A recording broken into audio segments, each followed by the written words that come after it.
খারাপ হবে। আর এর সঙ্গে আমি বলে দিই, পরবর্তীকালে চীনের সঙ্গে যখন আমাদের আবার সদ্ভাব হলো পার্টিগতভাবে, তখন আমরা যখন জিজ্ঞাসা করেছি যে 67 সালে আপনারা কেন এরকম করলেন, নকশালদের, ওরা তো মার্ক্সবাদী না, ওরা ভুল সিদ্ধান্ত সব নিচ্ছে, ওরা তো আমাদেরই নেতা ছিলেন সব। তা ওরা বললেন যে এইসব আলোচনা করে লাভটা কি। ঠিক এই কথা বললেন যে 10 বছর চলেছে কালচারাল রেভলিউশন, সব গ্রামে পাঠিয়ে দিয়েছে, সব শহরের লোকদের, ছেলেদের, মেয়েদের। তা সেইটা আমরা উই হ্যাভ লস্ট 15 ইয়ার্স, 15 বছর আমরা হারিয়েছি। এখন আবার ঠিক পথে আমরা এসেছি, এখন আমরা করে যাব। আমরা বলেছিলাম যে এদের কাছে, এদের কথা আমরা শুনবো কেন, আমরা নিজেদের পায়ে আমরা নিজেরা দাঁড়াতে চাই। তা কিন্তু এটা এক পক্ষ চায় না, এক পক্ষ সোভিয়েত, এইরকম হয়েছিল আর কি। সে কিছুদিন সে জেলের মধ্যেও আমাদের মুখ দেখাদেখি ছিল না। সে প্রমোদ বাবু ইত্যাদি তারা একটা গ্রুপে ছিলেন, আমরা গণেশ ঘোষ ইত্যাদি আমরা সব একসঙ্গে ছিলাম অনেকে। তা কিন্তু পরে তো আমরা রাজনীতির বিশেষ আলোচনা করতাম না। সেখানে নকশালের চারু মজুমদারও ছিল কিছুদিন, তারপরে তো একেবারে নকশাল হয়ে গেল। তা এই হচ্ছে ব্যাপার। সেই জন্য মধ্যপন্থী ওরা বলতেন কিছুদিন। আর তেনালিতেও একটা ঘটনা হয়েছিল, সেটা বাইরে বলা ঠিক কিনা জানি না, সেটা হচ্ছে একটা মজার ব্যাপার আর কি। পরের দিন আমি সভাপতির কাজ করছিলাম, তারপরে পেছনে সেখানে মাও সেতুংয়ের ছবি রাখা হয়েছিল। তারপরে সেটা কাগজে দেখলাম, আমি যখন মিটিং হচ্ছে তখন পেছন দিকে তো দেখিনি। তারপরে আমরা সেখানে, আমার মনে আছে, আমরা বিরোধিতা করলাম যে এটা কি, হঠাৎ মানে মাও সেতুংয়ের ছবি কেন এখানে, তারও অনেকে ছবি রাখতে হয়। যাই হোক, সেই ছবি না নেওয়া হলো। তারপরে তো আমাদের মিলন হয়ে গেল। তারপরে কিছুদিন লেগেছে ওই ভাবাদর্শের ব্যাপারে আমরা অনেক পার্টি কংগ্রেসে আলোচনা করেছি ইত্যাদি। তারপরে একমত হয়েই আমরা কাজ করেছি।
হাজার হাজার মানুষ বাইরে তারা দাঁড়িয়ে আছে রাজভবনের।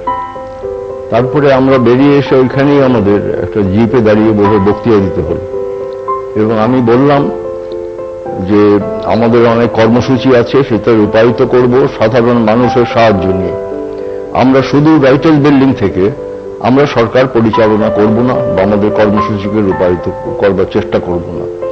সমস্ত মানুষের সহযোগিতা দরকার, সরকারি কর্মচারী ইত্যাদি সবারই আমাদের সহযোগিতা দরকার, এই তখন আমি বলেছিলাম। তারপরে তো ঢুকলাম রাইটার্স বিল্ডিং। এটা 77 সালে, তখন আমাদের বামপন্থী ঐক্য হয়েছিল। তারপরে যখন আমাদের প্রথম ক্যাবিনেট মিটিং হলো, এটা বাইরে বলিনি, বাইরে বলেছিলাম শুধু ওই কথাটা যেটা এইমাত্র বললাম, যে রাইটার্স বিল্ডিং থেকে শুধু আমরা সরকার পরিচালনা করব। আমাদের প্রথম সিদ্ধান্ত হলো যে যত লোক জেলে আছে, বিনা বিচারে জেলে আছে, মিথ্যে মামলা সব করা হয়েছে, তার মধ্যে কংগ্রেসও জেলে ছিল অনেকে, আমরা সবাইকে ছেড়ে দেব। নকশালরা ছিল, আমরা সবাইকে মুক্তি দেব। এবং সেটাই আমরা 2-4 দিনের মধ্যেই কার্যকরী করলাম। আমরা তো আগে বিরোধী দলে ছিলাম, কিন্তু আমি বলছি যে সরকারে যখন আমরা এলাম তখন ইন্দিরা গান্ধীও ছিল সেখানে, প্রধানমন্ত্রী দিল্লিতে। আচ্ছা, কিন্তু আমাদের সঙ্গে ভালো ব্যবহার করেনি। তারপরে অর্থনৈতিক দিক থেকে ওই যে ইস্পাত, লোহা, কয়লা এইসবের মাসুল সমীকরণ করা হয়েছিল, যাতে আমরাও এখানে যে দামে কিনি 2000 মাইল দূরে সেই একই দামে কিনে। তা অনেক লোক সেই জন্য অন্য জায়গায় চলে গেল শিল্প গড়বার জন্য, এটা আমার মনে আছে।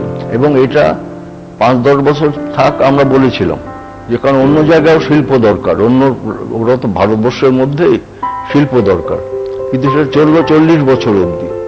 তারপরে বাইরের চাপে, ভেতরের চাপে, সেটাই সেদিনকার কথা, আর সেটা থাকলো না। তারপরে আমাদের অনেক সুবিধা হয়ে গেল এইটা, কারণ ওটাই হচ্ছে র মেটেরিয়াল, কাঁচা মাল, কারখানা, কলকারখানা তৈরি করবার, এইটা ছিল। তাছাড়া আমাদের প্রতি ওরা ভালো ব্যবহার করেনি, দুর্ব্যবহার করেছিল। আমরা বামফ্রন্ট সরকার বলে এইটা বিশেষ ক্ষেত্রে হয়েছিল। তারপর লাইসেন্স প্রথা ছিল, এগুলোতে আমাদের সাহায্য হয়নি। যাই হোক, সেটা অনেক দিনকার কথা, কিন্তু পরে সেটা যখন চলে গেল আমাদের একটু সুবিধা হলো সেখানে। কিন্তু আমাদের প্রতি আমাদের তাড়াতে পারেনি, তার আবার কোনো উপায় ছিল না, কিন্তু আমাদের প্রতি ভালো ব্যবহার করেনি। এবং পরিকল্পনা কমিশনও ও 3-4টে রাজ্যে, এটা শুধু আমাদের বামফ্রন্ট না, এখানে তো কংগ্রেসেরও সরকার ছিল পূর্ব দিকে, কিন্তু তাদেরও খুব সুবিধা হয়নি, বিহার, ইউপি ইত্যাদি। কিন্তু সুবিধা হয়েছিল 3-4টে রাজ্যের দিয়ে, কর্ণাটকা, মহারাষ্ট্র ইত্যাদি, তারপরে তামিলনাড়ু, এরকম কতগুলো সরকারের সুবিধা হয়েছে। যাই হোক, সেসব এখন পুরনো দিনের কথা সেগুলো। তারপরে আমরা 77-এর সীমাবদ্ধ ক্ষমতা নিয়ে এই যে আমরা কাজ করলাম, এবং তারপরে আমরা শুধু মুক্তি দেয়া না, যারা জেলে ছিল তাদের, আমাদের এটাও আমরা করলাম যে বলেছিলাম, প্রতিশ্রুতি দিয়েছিলাম যে আমরা পঞ্চায়েত করব, ভূমি সংস্কার করব। ভূমি সংস্কার করে 13 লাখ একর জমি আমরা বিলি করেছিলাম। তার উপর দাঁড়িয়ে আমরা কৃষকদের স্বার্থ, ক্ষেত মজুরদের স্বার্থ এবং সবাই স্বার্থ আমরা সেখানে দেখেছিলাম। এবং এটাই আমাদের, 70% মানুষ গ্রামের দিকে বাস করে, এটা আমাদের খুব সুবিধে করে দিয়েছিল। এবং মানুষের সমর্থন, সহযোগিতা আমরা পেয়েছিলাম, মানুষের চেতনাও এতে অনেক বেড়েছিল।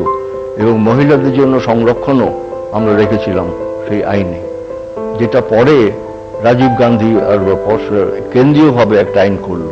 এটা আগে প্রদেশের আইন করার কথা, রাজ্যের আইন করার কথা।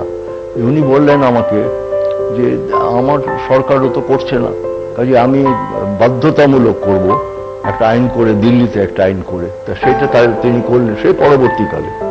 তা যাই হোক, এইভাবে আমরা আমাদের কর্মসূচি যা মানুষের কাছে রেখেছি, আমরা সেগুলো রূপায়িত করতে চেষ্টা করেছি।